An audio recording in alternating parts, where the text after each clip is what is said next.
Trump may be trying to occupy Democratic states and cities, but what are the Democratic states and cities doing in resistance? Can't just march federal troops into states, violate their sovereignty, and not expect anything in return. Well, let's start with what Philadelphia is planning to do. The Democratic District Attorney of Philadelphia, Larry Krasner, is on to brief our Legal AF audience about what they're going to do when Donald Trump comes a-calling with his military troops to try to occupy a Democratic city, and a leading one at that, the cradle of our democracy in Philadelphia, including, get this, arresting federal officers who try to interfere with the sovereignty of Pennsylvania and Philadelphia. There's a great interview. I wanted you to hear about it. He joins Ben Meiselas, my co-host and podcast partner on Legal AF, and here's the Krasner interview. Let's bring in Philadelphia District Attorney Larry Krasner. Larry, we're talking about why are we talking about this? We have to talk about it. Donald Trump invading cities. Philadelphia is top on that list with the United States military. Did you ever think as a district attorney, as a lawyer, you would be dealing with that, number one? And number two, what's your response to all of this? Well, my response is fascists will be fascists. I mean, let's talk about what's actually going on here. We have a guy convicted of 34 felonies who is claiming to be the voice of law enforcement. Somebody help me with that. We have a guy who, we all know was very close to Jeffrey Epstein, who ran a historically notorious pedophilic ring and doesn't want to release information about that. And he's here to make us safe. Really? Is that how that works? Did he make us safe when you had an effort to overthrow the government of the United States, apparently on his behalf, and he exonerated all those people? He pardoned all those people, some of whom were doing sentences of 20 years or more. What do traitors get? And yet he let them all go. Let's put a little finer point on it. Here's the truth. The Republican states, meaning the ones that voted for the last Republican candidate for president in the last election cycle, have been more homicide prone for 25 years than the Democratic states. In fact, 24 out of those 25 years, you stood a better chance of getting killed in a Republican state than a Democratic state. 24 out of 25 of those years. The difference has been about 133%, meaning if 100 people get murdered in a Democratic state, there's 133 adjusted for population getting murdered in a Republican state. Republicans are terrible at public safety when they're not committing crimes themselves, which this president does all the time by all indications. When they're not doing that, they are endangering their people. And yet, for some silly reason, that is not a message that my Democratic Party has been able to get across. Well, here it is. We do not need an invasion led by an insurrectionist who is a 34-time convicted felon who's violating the Constitution. We do not need an invasion of a city, and Philadelphia is that city, that is enjoying a more than 50-year low in homicides, that had a record year last year and is doing better and better and better. And that is basically going on with all of these Democratic, largely majority minority cities that are led by mayors of color. That is what's going on with all of these cities. It is totally unacceptable, and I certainly will do everything in my power to tell them if they're going to F around, they're going to find out. So tell us what the find out stage would look like. I mean, what you are able to share. Let's just say he targets Chicago next, which is what the plan seemed to suggest, but then comes to Philadelphia after that, or who knows, maybe he comes to Philadelphia next, this time not selling golden sneakers for $499, but putting the military on the streets. What do you do about that? How do you fight that, both with legal authority, moral authority, and just the power of the people? Well, thank you for raising moral authority, because we don't talk about it enough. We basically say, what can he get away with? That is how depraved our public discourse has become about the president of the United States. What can he get away with as he keeps moving the goal line when it comes to the Constitution, when it comes to the laws, with his hack Supreme Court? And yes, he has at least 4 hacks on that Supreme Court. We're hoping it isn't 5. So we do need to talk about morality and not just law, but it's very clear this is completely illegal. The president does have the ability to mess around more in DC than he does in the states. And that is because of the 10th Amendment to the United States Constitution, which specifically says that he cannot commandeer local law enforcement to do whatever crazy thing he wants to do. He cannot force local law enforcement to go after immigrants, for example. That is work for a federal agency known as ICE. So we're going to go to the courts. We still have courts. Sorry, President Trump.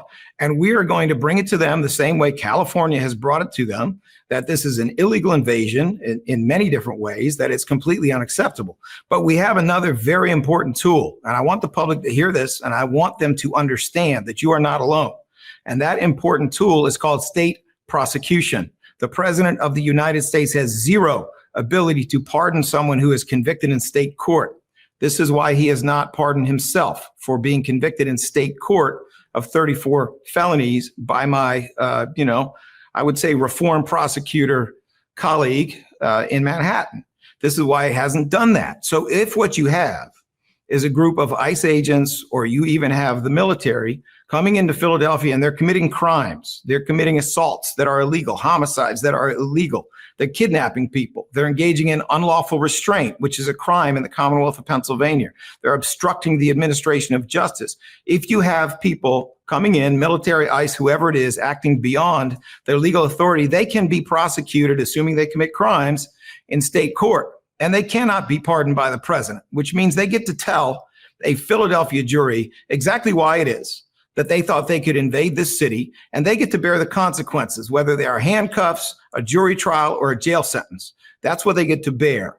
I ain't backing down. Frankly, I'm a little tired of some of my, elected Democratic colleagues for not standing up, but I really do want to commend those profiles in courage. We've seen Governor Pritzker organize a group of governors to resist this fascistic nonsense. We've seen the mayor of the city of Chicago, who has never flinched from standing up. We got Gavin Newsom in California standing up these days a bit. We need to applaud that. We need to stand up. We need to be on the right side of history. And if it means a short trip to jail, so be it. For me, I've been there before. I don't mind. Talk to us about that as well, because for me, as a non-political person who stepped into this space, we've always been trying to call out Donald Trump as we saw him, which is fascist. We would say, hey, these quotes sound an awful lot like Nazi Germany, what he's saying. And then whether it was corporate news or politicians, they would say, whoa, you can't go there. You can't say those things. Like you've never held back. We've seen so many, in whether it was politicians or especially corporate news, just normalize this behavior, which wouldn't fly in any organization, nonprofit, big corporation, medium size, yet alone the presidency. I mean, just the way he behaves on a day-to-day basis, not to mention his criminal conviction, the civil judgments against him and all of that. But it does seem that there is right now, in late August, after the summer, a bit more of a drive by Democrats or just people to say enough and fight back. So that gives me hope. What do you make of this moment? What I make of the moment is that it is time for courage. And if your elected officials, Democrat or Republican, don't have it, then vote them out.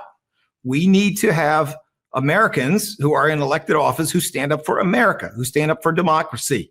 The phrase is, we hold these truths to be self-evident that all men are created equal. Well, make no mistake, Donald Trump, just like Adolf Hitler, is at war with equality. The words coming out of his mouth, the endorsement by the Ku Klux Klan, the white supremacists that seem to be in every nook and cranny of wherever he goes. These people do not believe in equality. It is America's most fundamental principle. So whether you are a voter, whether you are someone outside of politics or you're an elected official, stand up. History is watching. We need to be on the right side of history here. Much of my viewpoint is formed by the fact that my dad volunteered and served in World War II and went to school on the GI Bill after that, the son of immigrants. I know what a Nazi is. And my father-in-law was a career military pilot who flew in 3 wars. He knew what a Nazi is. The people who have joined the military, kept their oath, care about this country, do not want to be invading cities, in violation of the Constitution, targeting and picking on cities that have a high proportion of minority populations, targeting a particular political party's cities. They don't want to be doing that. They shouldn't be put in that position. It's not right for them, and it's not right for this country. In other words, stand up. Larry, finally, I got to ask you about your take on the Trump cover-up of the Epstein files. In your position as a district attorney, your office prosecutes sex crime, sex trafficking. You know how files like this are handled, how redactions are handled, what the overall process is, how you work with victims versus the convicted sex traffickers, that whole relationship, the fact that Ghislaine Maxwell gets transferred from a maximum security facility, the convicted sex trafficker, to minimum security facility, and DOJ doesn't speak to the victims at all, and the victims are being re-traumatized. Meanwhile, the Department of Justice refusing to turn over those files. Just, I love your overall perspective on what's happening there, given your unique position. Sure. Well, first of all, there's a shredder, and that shredder's probably worn out by now. Any Democrat who thinks that Donald Trump is holding documents that implicate him and that he hasn't destroyed them already if he has exclusive control over them is being naive. This is not a meeting of gentlemen. You are dealing with someone who called Epstein one of his best friends, and Epstein called him that as well. And we all know that there's a very strong possibility that his conduct was way, way, way over any moral line and possibly way over any legal line. So no, he is not going to turn over documents in his exclusive control that implicate him. We already know he's a fraudster. We already know that he's someone who does funny stuff with documents.